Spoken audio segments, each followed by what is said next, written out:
What do lizards, expensive pieces of scientific equipment, and floating poop all have in common? They're all right here on Class Act Chats. Welcome to part 2 of Redditpalooza with Beth Brown.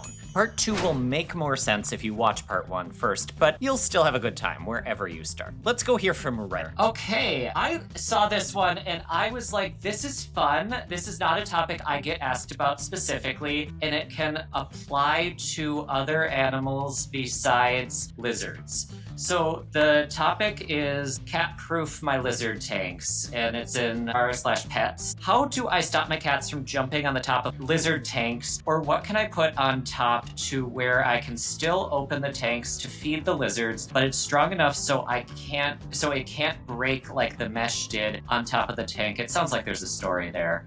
Yeah. Anyone else dealing with cats and lizards? Dang, we should have gotten Laura at least on. one person, yeah. I was gonna say our friend Laura Cassidy, who is a very, very wise cat behavior consultant, and she also has a lot of lizards. She has a lot of cute lizards. Real cute. It almost makes me want to get into lizards. Oh. I need to resist my urge to add other things to my life, because Poutine and Prozac are a lot, especially because I'm always trying to control Prozac from potentially violating the law by giving out financial advice without having, a license. That's a pretty regulated industry. Poutine is constantly, Poutine has a lot going on. Let's be honest here. He just has a lot. I'm still trying to work on repairing his relationship with Lana Del Rey, so... I mean, that's an undertaking. But cats and lizards. Hey. Beth, any ideas about, ways that people can stop their cats from going on the tanks or keep the tanks safe, or any thoughts there? I mean, I think starting with a reframing of the question is in order, because,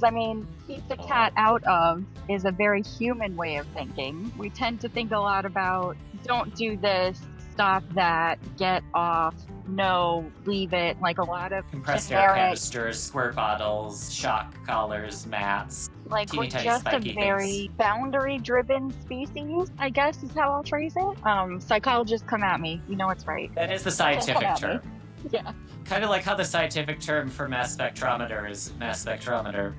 Exactly. But for better or for worse, humans do tend to think in that way. But a more effective way of trying to teach your cat is not, let me define what I don't like you doing. It's more, hey, let me show you what I do want you to do, so you know what will get you rewards in this life. And what those rewards are, reframe your thought process. And I think you can maybe come up with some solutions from there. Not that I disagree with you. I again, obviously 100% on board with that. You want to to teach the cat. With me. We're fighting. I know. I clearly disagree. I'm put one of those stupid scat air canister things there, which are, again, I'm gonna just die on this hill that they are not humane. I do not care what the manufacturers say. They are based on causing your cat stress, and every time your cat walks by that area, they're gonna be stressed out. That doesn't sound very humane to me. You know what a really good way to start a litter box issue is?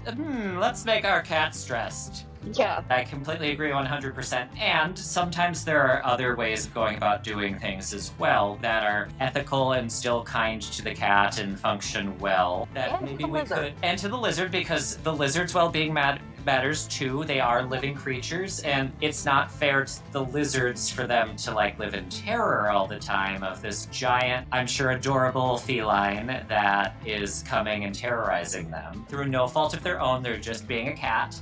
They are predators. It's what they are do. Predator. Lizards are within their hunting scope. We could also modify the environment so then the cat just could not have access to the top of the lizard's cage. You could make it so that they just couldn't physically get there. And I'm not talking they jump on it and they get some tin foil. I hate tin foil. And they also not as deterring as everyone thinks it is. Some cats will walk on it. I feel like a lot of people are oh, my cat just ignores it. And it's yeah, it's because it's not actually a good way of addressing the problem. Yeah, and same with the double-sided tape. I don't think that's gonna help anything. It's just gonna make the top of your lizard tank real furry. And also, an air can't get in and out from... for both the tinfoil and the double-sided tape. Either way. Make it so that physically the cat can't get up there. There's no way it's impossible for them to get up there. Or that maybe there's a little, it's contained on a shelf, and then there's like a shelf that goes over the top of it, like something that like is higher than the mesh, and the cats can go and hang out on top of that instead of. Because, I mean, if this is something that happens often, it sounds like what the cat wants is to be above the lizard looking down. Doesn't necessarily have to be from the screen. No. That's just what's available at the moment. So offering an alternative could pay off. You could absolutely figure out another way to meet that need as well, too. Like, what is the cat getting out of watching these lizards? Is there another way you can replicate that would give the cat an alternative that's more appealing? Maybe they get whatever the alternative is, and then you give them some catnip there. Cool. Yeah, Double dinner your and a fun. show. Yeah. Well, not dinner, show, and some. Wholesome fun. They're legal, so you They can't are. say They're not no. harmful. Dinner, a show, and some fun plants. Medicinal property. Probably medicinal, I'm assuming. At least Yeah. that's what Prozac says. He likes his name. Well, Prozac would know, so I'm gonna go ahead and trust him. He's a smart guy. Okay, should we do next one? I think we have time for one more, at least, right? Until you're like, oh my god, I'm sick We're of here all talking night, about folks. cats. It's a 24-hour marathon. Beth, you're a captain, is what I'm trying to say. Is little did you know you signed up for a continuous reading of the Reddit. I'm gonna go onto Sorry. Reddit live and pull up something. You're just like, and leaving. You're already talking to an empty room. This one is from AITAH, and it's called "Am I the for being ready to fight over a cat?" This Wait. sounds spicy. I mean, from a title, no. I think cats are one thing you should fight. Okay, so I'm 24 and non-binary. I've been an animal lover as long as I can remember. When I was younger, I bugged my mom for a dog, a cat, a hamster, a fish, you name it. Now I'm older with my own flat, and then in parentheses, apartment. Thank you. Thank you for clarifying. Kind of like a garden, parentheses, yard. Sometimes we just need it. Mass spectrometer for Poutine. Costco for Prozac. I have 3 cats, 2 girls and a boy. My boy is my oldest. He's almost 6, and I've had him since 11 weeks. He was my only cat till he was 4 years old, so naturally we're close. We went through lockdown together. I suffer with depression and anxiety, so when I first got him, I was constantly inside. I know if it wasn't for him, I wouldn't still be here. Now get to today. It's a great day outside. My cat only stays near my general area due to him having attachment issues. Oh, that's something I like to talk about. But where am I? There I am. I have a water fountain set up outside for him, so he always has access to fresh water. Now it's not just my garden, so we're both very used to multiple people coming in and out. Today, Yard. a neighbor who doesn't actually own a dog came in with a dog. Say what? My cat and I Did they were steal still the dog? outside. I have questions. Immediately, I have questions. Also feels like a lot of setup for a totally different situation I did not. Maybe I did because I chose this post, but like we're just gonna go with it. Okay, so the neighbor looked. Wait, what happened? Today, a neighbor who doesn't actually own a dog came in with a dog on a leash. My cat and I were still outside. The neighbor looked at my cat, then let the dog off the leash. My cat then hid under a car away from the dog. The dog then went looking for my cat. He then barked and chased him off out of his own garden. They couldn't recall the dog and didn't attempt to stop it while I tried to grab the dog. The neighbor then started having a go at me for calling the dog annoying and telling him not to let them off if he can't recall the dog. He Which then I think is a started- reasonable ask. I think that's very reasonable, especially on your own property. Like, he then started having a go at me, calling me weird, along with other things. He said I was for telling him what to do with a dog that isn't able to be controlled. We almost ended up getting physical over this issue. So, am I the...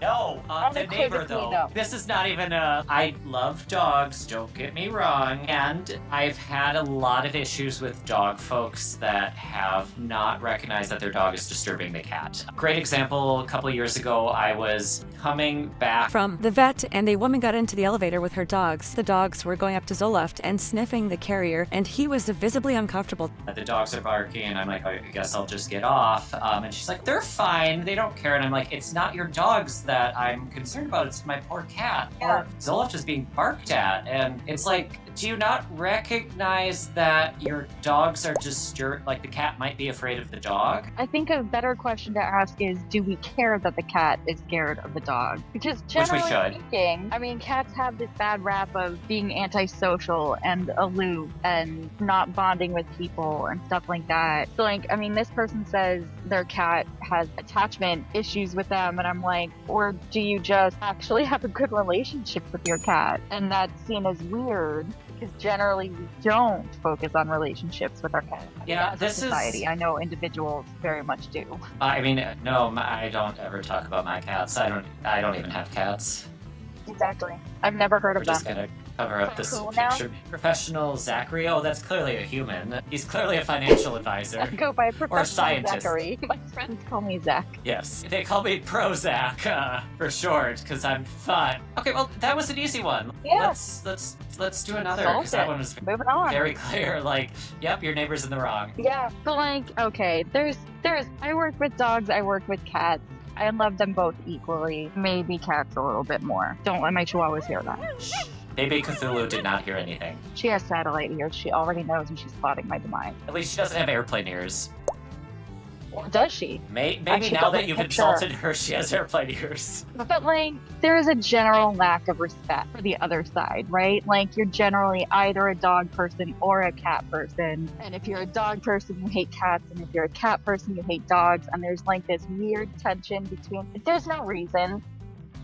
Everyone I will snug any dog that comes by, as long as Yeah. the dog is okay with it. Like that. Yeah, like that dog clearly had arousal issues around that cat. I don't think the answer is to look at the cat and then be like, yeah, I'll let this dog who doesn't even belong to me and I don't know how they react to cats maybe off leash. Like, that's just a lack of responsibility. And I mean, you let your dog off leash, you are still responsible for your dog, even if you are not attached to them. Yeah. That's Hashtag essentially not all dog it. owners, but this one dog, and not even the dog Not owner. even the dog like this, owner. yeah. Again, it might be a dog kidnapper. We don't know, because this mysterious dog that.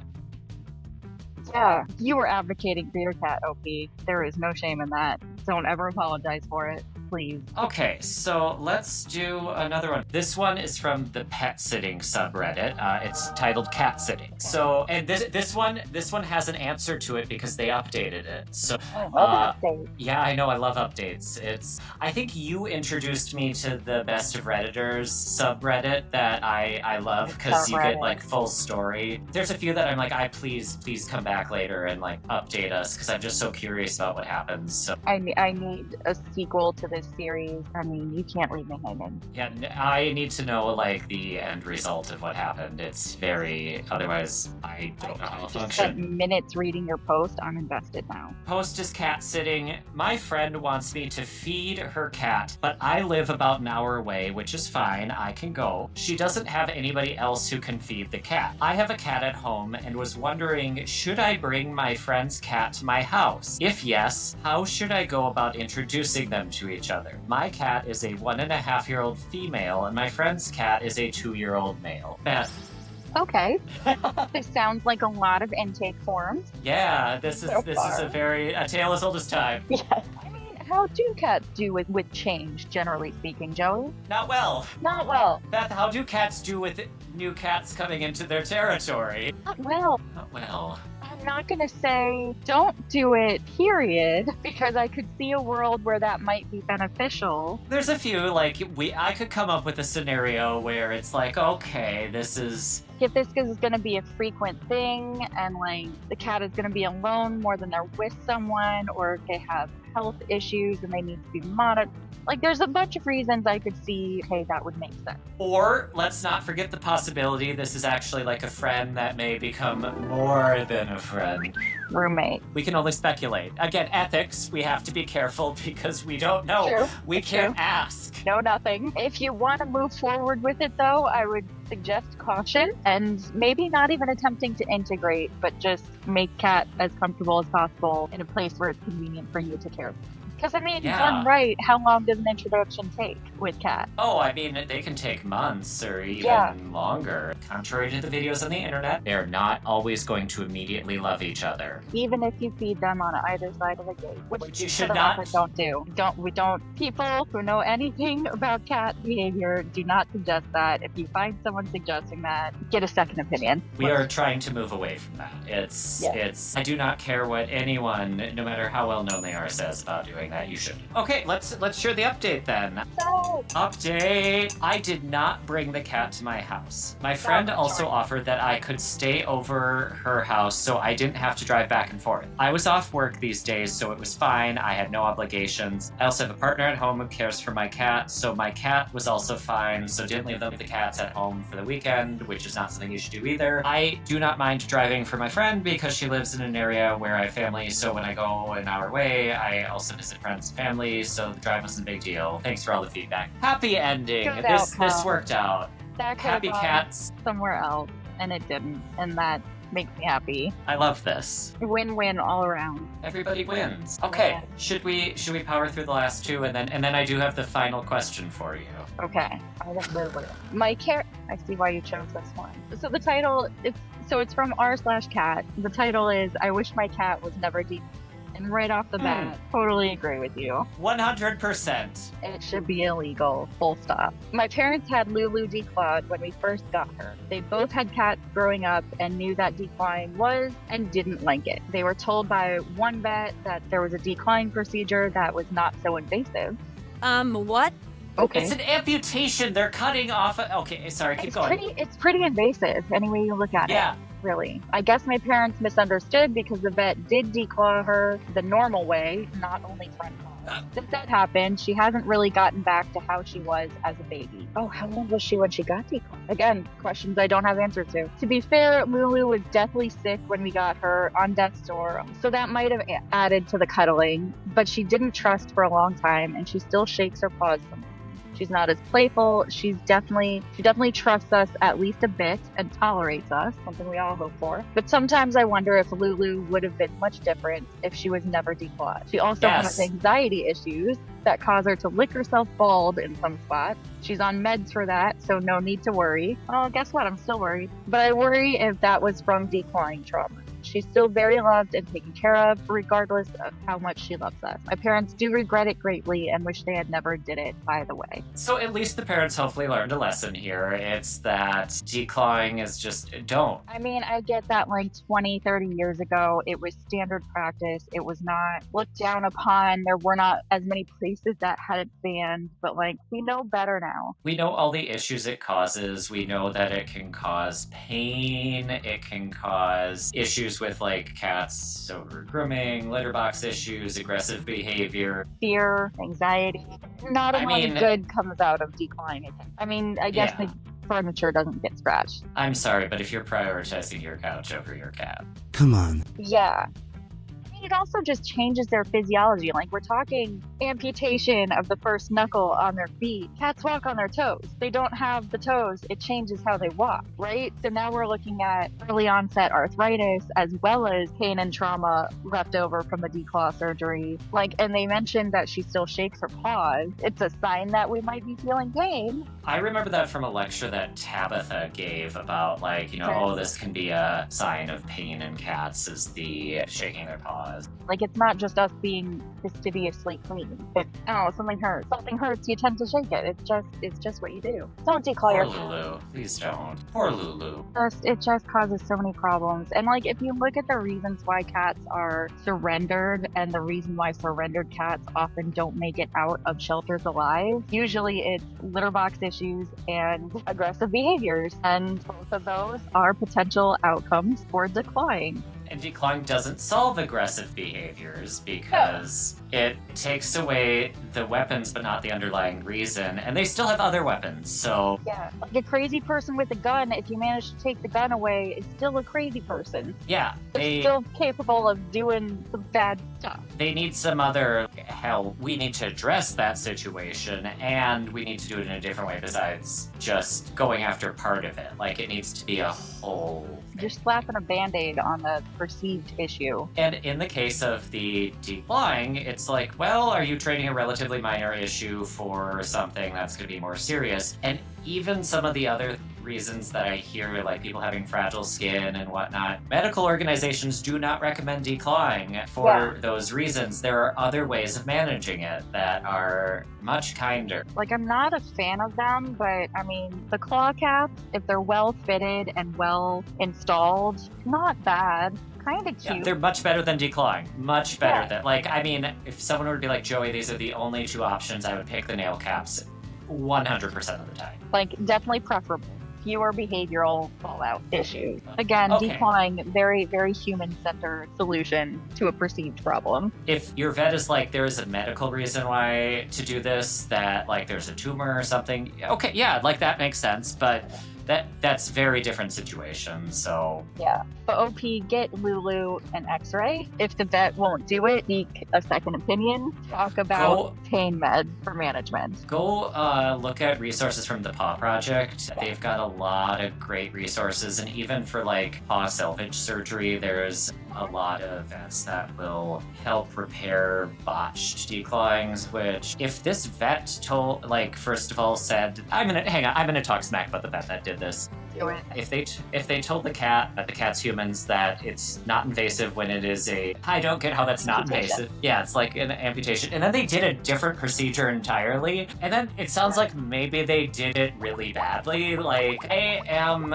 just If your very parents weren't aware of how those procedures differed, the vet did not do their job in explaining the option. They also didn't do the procedure that it sounds like they explained to based on the post. So there's some ethical stuff there that I'm like, this is just, I don't know. I'm generally pretty like, I give vets the benefit of the doubt, but this is a situation where I'm like, you know, you kind of ruined things for this poor cat, poor sweet Don't Lulu. have a whole lot of forgiveness for vets who will do this procedure. Yeah, that's a little bit like, you know, like, it's not in the well-being of the cats. Like, cats are not being euthanized. It does not improve the human-animal bond. Like, that is a load of bull. Like, anyone who says that declawing a cat improves the human-animal bond is just a lying liar who lies.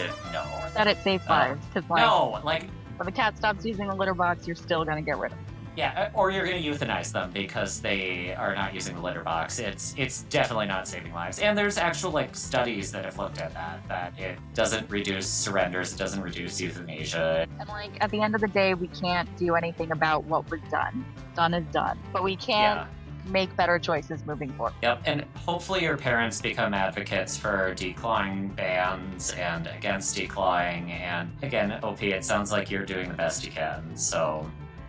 I have another one that I want to share here, that this one is just a quick one, and then Beth, we have one final question for you at the end after we get through this one. So this one is from the Turkish Van subreddit, and it's this picture of this little cutie that is just laying on his side, and it said, the guy I picked up from the shelter last night is starting to get comfortable and still unsure about a name. And he's just laying there looking angelic and soft, and he's not hiding, so that's a good sign. And I got this a while ago, so I'm really hoping he's settling in. And I mostly just wanted to share this sweet face. I'm not gonna lie, that was the main reason I picked this one. I mean, ending on a good note, not a bad thing. Yeah. Beth, do you have any suggestions for people bringing home new cat? Like anything that they can do to help them settle in? Maybe we should probably educate a little bit instead of just fawning over this sweet precious angel baby. Okay, but I do think a good name for him would be Sir Clyde Snugs-a-lot. I like Sir Clyde Snugs-a-lot. Even if that's not his actual name, we're gonna call him Sir Clyde Snugs-a-lot. There's still time to change it. Cats also, like, don't understand language, so they don't care what you could call them, like, Dum-Dum McPoopy Pants, and they'd be like, fine, I'm How did okay you know with what it. I As long call as my dog? I did when Poutine first came home, and, you know, Poutine had butt parasites. I did call him Mr. Stinky Butt for a while, and then I found out that he unfortunately had butt parasites, and it wasn't really his fault. He was just, again, being invaded by Giardia, and... Not slander if it's true. That's true. He did have a very stinky butt. Yeah, I mean, you're just observing fact. I'm just stating a fact. What was the question? How can we help cats be comfortable? New cats coming home, shy cats, etc. Like, any tips for that? Especially because I know you're at a shelter as part of your. Better know the answer to this. I mean, I know they like to push the 333 thing at shelters, and I'm not opposed to it. Like, love the sentiment. And for There are anyone not worse. familiar, yeah, we're on the right track at the very least. And for anyone not familiar, the 333 rule is it takes a cat 3 days to decompress after coming home from the shelter, 3 weeks to start feeling settled in a home or like start to learn the routine, and 3 months to fully settle into a home and like be comfortable and show their true personality. I think putting a timeline on it like that sets people up for unreasonable expectations. So while I love the transitional phases there, would love to get away from 333, because then if your cat isn't party animal after 3 months, does that mean they're broken? No, it just means they take them. My general advice is go slow, start small. Like keep them in a small space, open up their world slowly when it looks like they are confident in the space they're in. Let the cat set the pace. Yeah, kind of in their best interest and yours. They'll come out of their shell eventually, and like anyone who's suggesting like forcing your cat to do anything, you need to like that should raise a big red flag. You don't want to be mean to your cat. Like, and that's letting kinda mean. humans pet them is not the only way cats show affection. Even if your cat won't come out from under the bed, if you get a slow blink from them from across the room, if your heart isn't melting, then there's something wrong with you. Yeah, we can't help you. Like at that point, like there's something seriously like wrong. You're defective. Exactly. That one little slow blink, I mean, that's the start of a beautiful future. Take it for what it is. It's a sign of trust. It's a social sign. Like, you're on the road. Stay the course. Keep it up. But clicker training with cats, great way to build a relationship. Also, just fun. Very fun seeing what you can get your cats to learn how to do and build your bond, communicate, have a good time, get some snacks. Great positive interaction, which is one of the 5 pillars of a healthy feline environment. Should be something they get every day, is positive human interaction. I think that all cats should be trained because it's fun and exciting, at least if you're doing it the correct way where you're not being a jerk to them with a squirt bottle. Your cat's gonna be having a lovely time. And actually a lot of cats, they do end up liking the spray bottle because they're like, ooh, fun game, so it does tend to backfire on people anyway. I have been watching a cat on TikTok, and I don't remember their name, but like the human has a spray bottle, and this cat is just like, Oh, I was gonna say like, just spray bottle is fabulous. and this cat is like so content drinking. I don't know if this is the only way it consumes water, but I love it. If that person wants to come on to Class Act Chats, especially if they have a mass spectrometer that I can use, they're welcome. We can talk about like this adorable, sweet, precious angel baby that is drinking water from a little like. And like the human waits until the cat's ready. Like it's one corner of the internet where cats are not being abused, and I love it. I love the parts of the internet where there's not cat abuse. Yeah.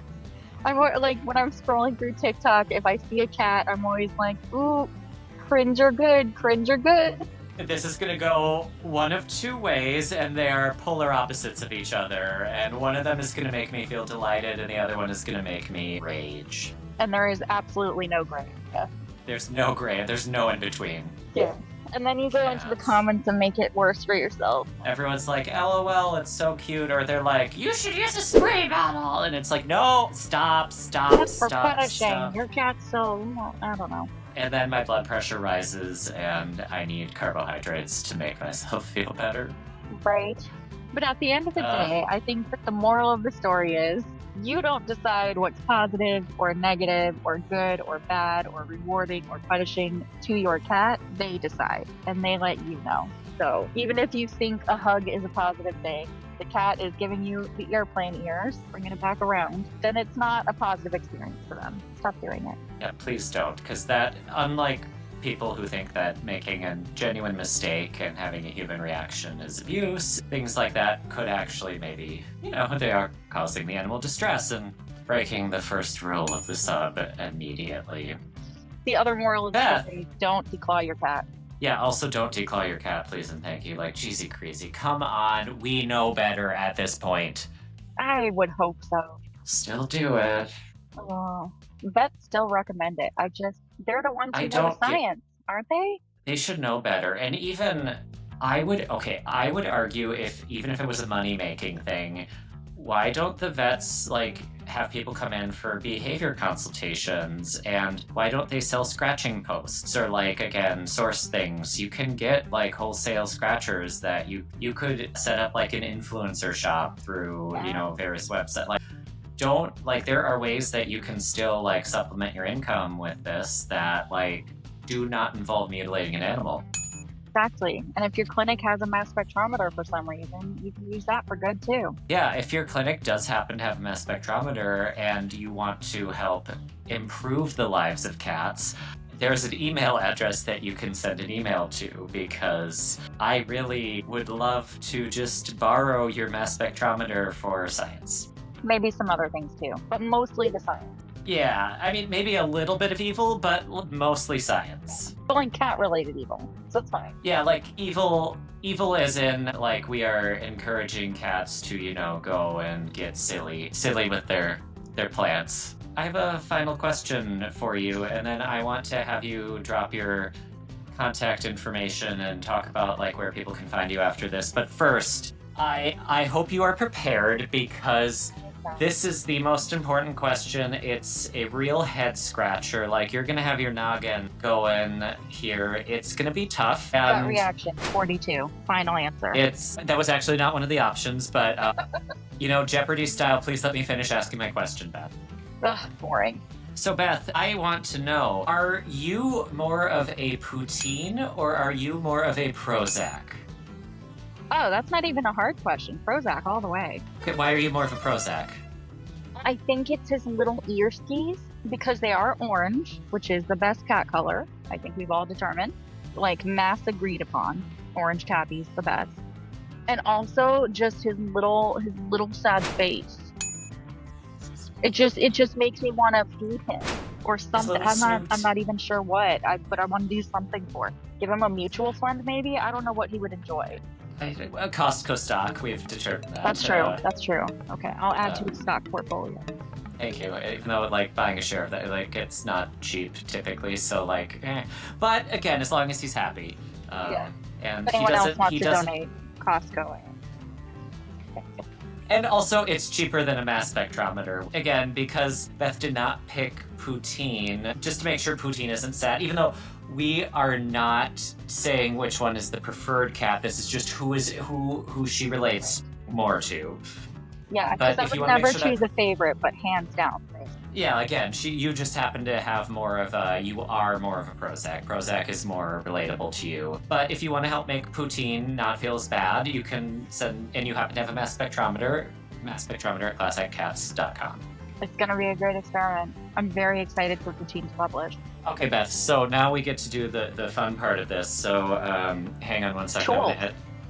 I told you there was a prop. So we've got our chart here that we are keeping track of everyone's choices for who they pick. So we get to add a Prozac to our chart here.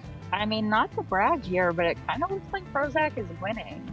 He is, but you never know. I mean, we do have a small sample size so far. And I don't know if I should count this or not, but Jo did say that her husband would probably be more of a Poutine because he's Canadian. True. So I don't know if we count that as like a... Because he wasn't on her episode, but I just don't... him specifically, so... Yeah, he didn't say that he would be more of a Poutine. It was Jo was like, which I would hope Jo knows her husband a little bit. Sandra was more of a Poutine, okay. Yeah, Sandra was a Poutine, Ollie was a Poutine, Michael was a Prozac, Jo was a Prozac, Misty was a Prozac. Now, Beth, you get to be a Prozac, and I will write your name later when I have my colorful Sharpies nearby. So this is you. You are this Prozac. Yay! I mean, generally I get angry when we have to define ourselves as a binary, like cat or dog. I think you can choose both. But in this situation, I'm going to support. We're not asking, this is not like a Joey's Choice type of situation where you are absolutely like, you can still be like, you know, Poutine is over there just glaring at me. He's like, what the heck?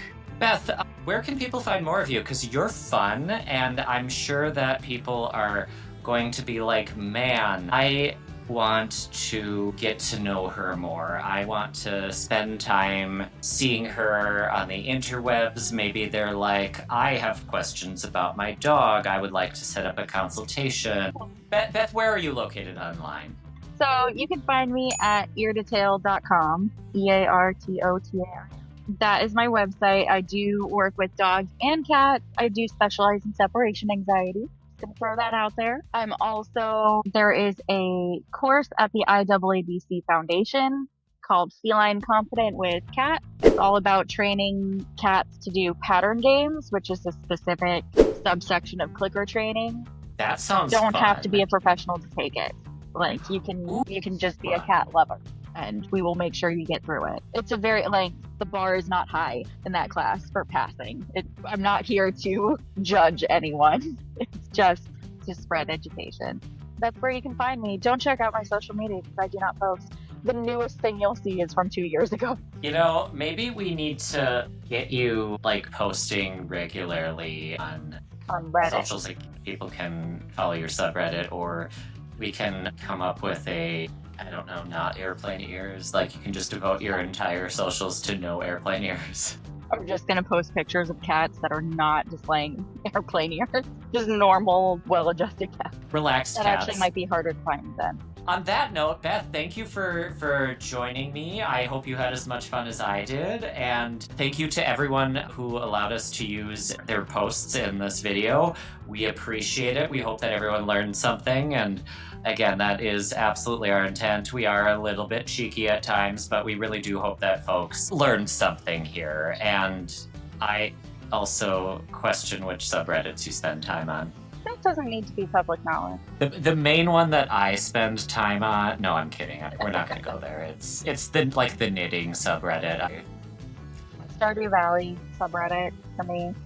I'm going for perfection. I'm gonna get there one day.